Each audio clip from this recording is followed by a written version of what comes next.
पाकिस्तान है हरा भरा, पाकिस्तान है हरा भरा, नेमतों और बरकतों से भरा। ये रहमते खुदाबंदी है, इसकी तरफ मैली आंख से देखना ए दुश्मन, ये सोचना भी ना। तो मैं एक आपको बता दूं गोंदल साहब, जब आप इंसानियत के लिए काम करते हैं, खुदा आपके काम करता है, यानी कि वो खुदा हमारे रास्ते खोल देता है।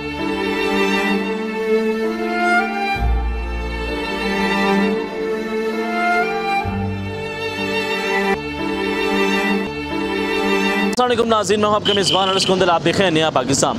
नाज़रीन, इस वक्त मैं मौजूद हूं मॉडल टाउन के इलाके के अंदर, जहां पे एक क्रिश्चियन फैमिली की तरफ से कई सालों से मुसलमान भाइयों के लिए अफ्तारी का इंतज़ाम किया जाता है। नाज़रीन, काफ़ी तादाद के अंदर यहाँ पे लोग आते हैं और अफ्तारी करते हैं। इनसे ये जानने की कोशिश करते हैं कि इनमें ये जज्बा और जुनून कहाँ से पैदा हुआ कि ये मुसलमान भाइयों के लिए अफ्तारी का इंतज़ाम कराते हैं और पिछले कई सालों से ये काम कर रहे हैं। हमारे साथ मौजूद होंगे विल्सन असगर साहब, उनसे गुफ्तगू का आगाज़ करेंगे और उनसे ये जानेंगे कि ये जज्बा, ये जुनून कहाँ से पैदा हुआ।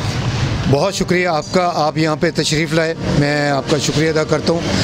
तो मैं ये आपको बताना चाहता हूँ कि आप ये कह रहे हैं जो जज्बा है, जज्बा हर इंसान में ये होना चाहिए। एक तो हम इंसान हैं, हर इंसान किसी न किसी काम के लिए पैदा हुआ, उसे कुछ काम करना चाहिए। तो खुदा का शुक्र है कि हम काम कर रहे हैं, पिछले 30 साल से इंसानियत के लिए काम कर रहे हैं, पाकिस्तान के लिए काम कर रहे हैं, प्यार के लिए काम कर रहे हैं, मोहब्बत के लिए काम कर रहे हैं। और जो आपने कहा कि इफ्तारी का जो काम है, हम वो बड़ा अच्छा हमें लगता है। ये जैसे आप देख रहे हैं कि मैं चाहूँगा कि कैमरामैन बड़ी मोहब्बत, चाहत और दिल से अफ्तार दस्तरखान मुसलमान भाइयों के लिए रोज़ाना, तो हम ये बड़ी मोहब्बत के साथ, और ये हम एक मैसेज देना चाहते हैं पूरी दुनिया को कि यहाँ पर एक मोहब्बत है, आपस में हमारे रिश्ते ये हैं, दोस्ती के नाते हैं कि हम, ये पाकिस्तान हमारा है और ये एक गुलदस्ता है, हम इसको सजाना चाहते हैं ताकि ये खूबसूरत से खूबसूरत पाकिस्तान बन सके। और आपके तवस्सुत से पूरी दुनिया में ये जो पैगाम जाएगा कि पाकिस्तान में लोग आपस में मिलकर रहते हैं, मोहब्बत के साथ रहते हैं। लोग जो हैं, जो हमारे दुश्मन हैं, वो ये बातें करते हैं कि जो हमारे अक़लीते हैं वो आज़ाद नहीं है। इस चीज़ से ये साबित होता है कि यहाँ पे कितनी मोहब्बत है पाकिस्तान के अंदर। मैं एक बताना चाहता हूँ, मैं यूएई में था, दुबई में, तो आपको पता, बेशक उसने बहुत तरक्की की है। जो पाकिस्तान में चीज़ें हैं वो दुबई में नहीं है। यहाँ पे हमारे हर चीज़, मौसम को देखें, यानी कि अपने एरियाज़ को देखें तो बड़े खूबसूरत से खूबसूरत है। लेकिन एक मैं दुबई में था तो मुझे अपना पाकिस्तान बहुत याद आ रहा था। मैंने कोरोना पर भी सॉन्ग लिखा, वो काफ़ी टीवी चैनल पे चला एक सॉन्ग। इसका मैं अभी सिर्फ एक शेर आपको सुनाता हूँ। शेर क्या है? पाकिस्तान है हरा भरा, पाकिस्तान है हरा भरा, नेमतों और बरकतों से भरा। ये रहमते खुदाबंदी है, इसकी तरफ मैली आंख से देखना ए दुश्मन, ये सोचना भी ना। तो हम तो यही चीज़ कर रहे हैं, पाकिस्तान में दिखा रहे हैं, दूसरी दुनिया को भी दिखा रहे हैं कि पाकिस्तान हमारे लिए बहुत बाबरकत है। हम इसके लिए दुआएं भी करते हैं और ये जज्बा है। और ये बताएं कि यहाँ पे रोज़ाना की बुनियाद पे कितने लोग यहाँ पे अफ्तारी करते हैं?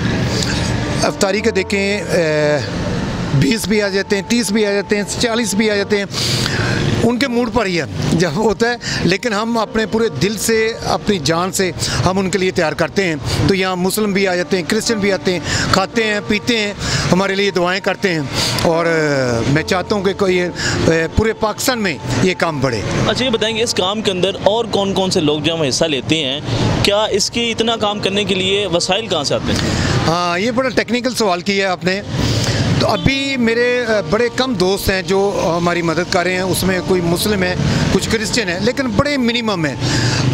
अभी तक हमारी फैमिली खुद कर रही है, या कोई ऐसा कहीं से कोई आ जाए कि एक दिन की इफ्तारी हम दे देते हैं, या कोई आटा दे देते हैं, या चावल दे देते हैं, कुछ ऐसे आ भी जाते हैं। लेकिन हमने इनिशिएटिव लिया है और आपके तवस्सुत से मैं उम्मीद रखता हूँ कि बहुत सारे लोग आएंगे जो इस काम को चलाने के लिए। ये सिर्फ इफ्तारी नहीं है, हम दस्तरखान इतने सालों से चला रहे हैं। उसके अलावा दोपहर के, ये जब रोज़े ख़त्म होंगे, ये दोपहर में चला जाएगा, दोपहर के टाइम फिर ये वो दस्तरखान हो जाता है। ऐसे हालात के अंदर जबकि कोरोना की लहर है, हर इंसान जो है वो पैसों को सेव करना चाहता है और आप खिदमत कर रहे हैं, आपका मकसद क्या है? अच्छा, मैं जब दुबई में था हमने एक तस्वीर भी नहीं ली थी। हमने बहुत सारे लोगों के कोरोना के दरमियान भी राशन की सूरत में हम लोगों को दिया। अंदर ये है कि मैं एक आपको बता दूं गोंदल साहब, जब आप इंसानियत के लिए काम करते हैं खुदा आपके काम करता है, यानी कि वो खुदा हमारे रास्ते खोल देता है। हम इनका सोचते हैं, खुदा हमारे सोचता है। और आप जैसे भाई हमें फिर मिल जाते हैं मीडिया के थ्रू भी, और कोई ना कोई मदद करने के लिए भी आ जाता है। और मेरी दरख्वास्त भी है, खुदा करे ये ज़्यादा से ज़्यादा हों। अभी बड़े मिनिमम से हैं तो खुद करना पड़ता है। अच्छा, ये जो आपने पूछा, एक मेरा इसके पीछे बहुत मकसद है। मैं पाकिस्तान को रिप्रेजेंट कर रहा हूँ पूरी दुनिया में। इसके पीछे गुंदल साहब एक बहुत बड़ा काम है, हेल्प डे। आपने सुना है, फादर से मदर से पाकिस्तानी दिन, यौम आज़ादी है, 23 मार्च है, बहुत सारे ईद त्यौहार तो ये तो पूरी दुनिया में मनाए जाते हैं, वो किसी भी मज़हब को।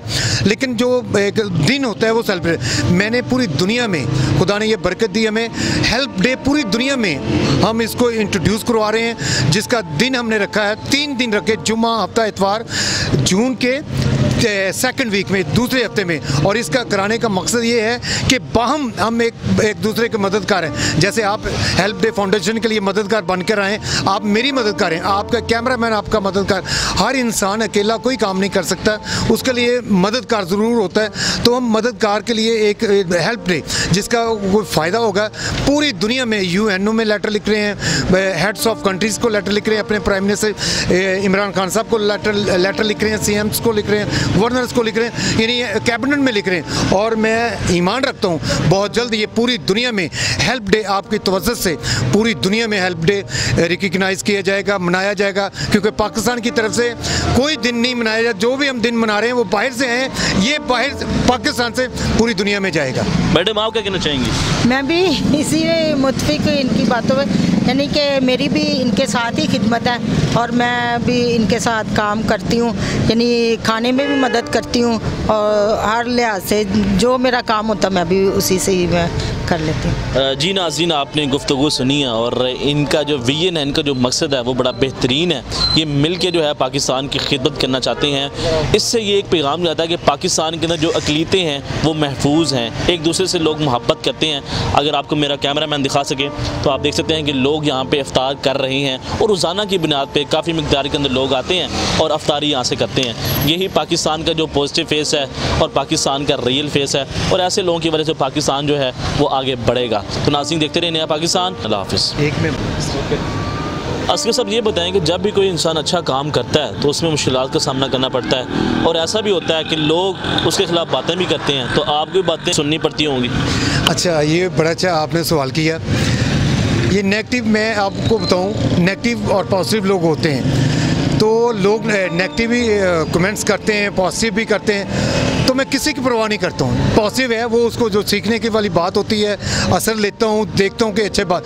जो नेगेटिव है उनकी तरफ देखता ही नहीं हूँ, ना उनके बारे में सोचता। अगर मैं पढ़ भी लेता हूँ मैं उनके बारे में सोचता नहीं, क्योंकि वो हमारी मशहूरी कर रहे हैं, वो कहीं बैठे होते हैं, हमने उनको सैलरी नहीं दे रहे, वो हमारे विजन की वो मशहूरी कर रहे हैं, जो हमारे तनकीद कर रहे हैं। तो हमें कोई काम नहीं होता वो तनकीद कर, हाँ, जिनका कोई काम नहीं वो तनकीद, इसलिए हमें फिक्र नहीं। हम खुदा की तरफ देख रहे हैं, पाकिस्तान की तरफ देख रहे हैं, इंसानियत की तरफ हम अपना काम कर रहे हैं, हमें कोई फिक्र नहीं है। पाकिस्तान है, हम हैं, और पाकिस्तान को हमने संवारना है। इंसानियत के लिए हम पैदा हुए, इंसानियत के लिए सोचना है। जो कोई मर्जी कहता रहे, हमें किसी की परवाह नहीं, हमें सिर्फ खुदा की परवाह है और लोगों की परवाह है। पाकिस्तान जिंदाबाद, पाकिस्तान आर्मी जिंदाबाद, पाकिस्तानी हुकूमत जिंदाबाद।